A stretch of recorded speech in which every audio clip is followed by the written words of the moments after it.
এই যে আমার হাতে 2টা টাকা আছে, টাকার কথা পরে বলতেছি, তার আগে বলি এই যে স্ক্রিনে দেখতেছেন ভিডিওটা, এই যে বোনকে ভাইটায় টাকা পয়সা দিয়ে এবং একটা ভ্যান গাড়ি দিয়ে তরমুজের ব্যবসা ধরাই দিছে। আর কোনো এক মানুষের বাচ্চা এসে তাকে একটা জাল টাকা ধরাই দিছে 1000 টাকার নোট। তার ব্যবসার অর্ধেক পুঁজি অলরেডি চলে গেছে, অর্ধেকের থেকে বেশি পুঁজি চলে গেছে।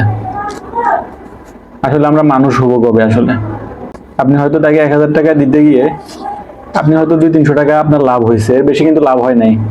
জাল টাকার ব্যবসা করে তারা জানেন জাল টাকায় অনেক হাত বদল হয়ে আসে, হয়তো আপনার 200 টাকা বা 150 টাকা এরকম লাভ হয়েছে, এর বেশি না। কিন্তু এই মানুষটার কি হয়েছে?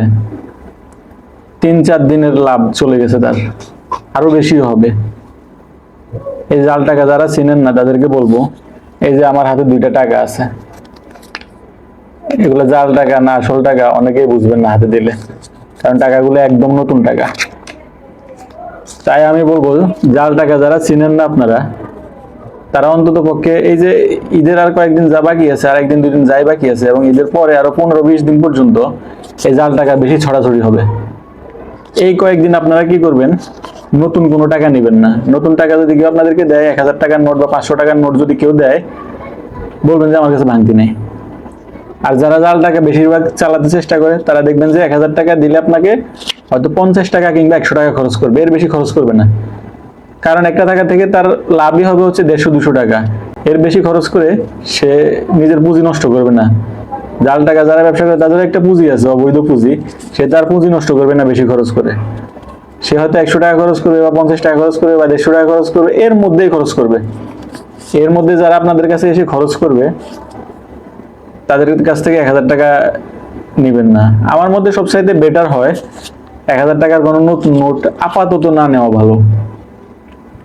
আমাদের মধ্যে যারা স্বল্প আয়ের মানুষ আছে, যাদের 1000 টাকার একটা নোট বানাইতে বা 1000 টাকা একটা নোট সেভ করতে বা লাভ করতে 3-4 দিন লেগে যায়, 1000 টাকা বিক্রি করলে কিন্তু 1000 টাকা লাভ হয় না।